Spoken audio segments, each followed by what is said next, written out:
Okay, so when this story first started circulating, it felt like something was happening in real time.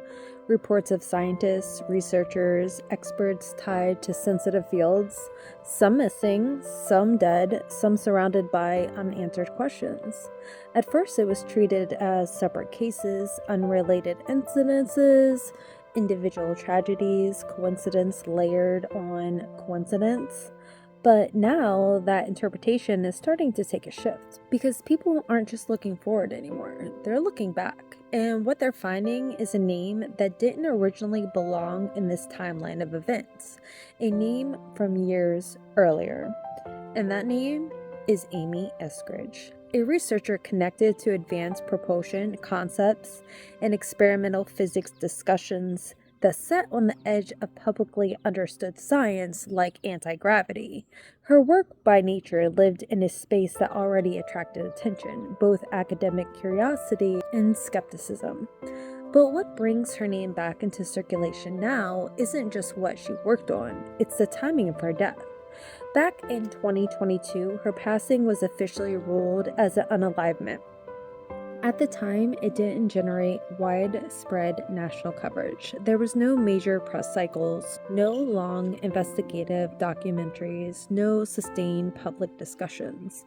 For most people, it passed quietly, but in hindsight, quiet cases often become louder later.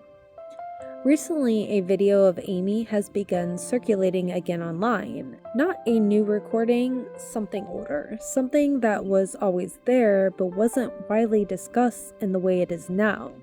In the clip, she speaks directly about her work, about the difficulty of advancing ideas in a field that challenges established frameworks. At first, it sounds familiar, something many researchers describe: resistance, skepticism, institutional pressure, but as the video continues, the tone shifts.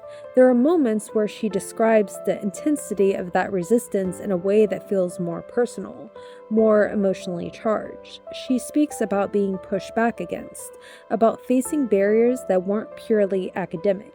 In the way she phrases certain parts, some viewers believe she is describing experiences that felt like direct pressure to stop what she was doing.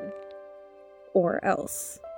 There are even moments in the clip that people online interpret as reference to threats or warnings tied to her work.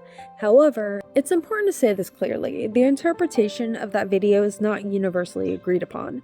Different viewers hear different things. Context matters, editing matters, and perspective matters. But regardless of interpretation, the emotional weight of the clip is what has made it resurface in the first place.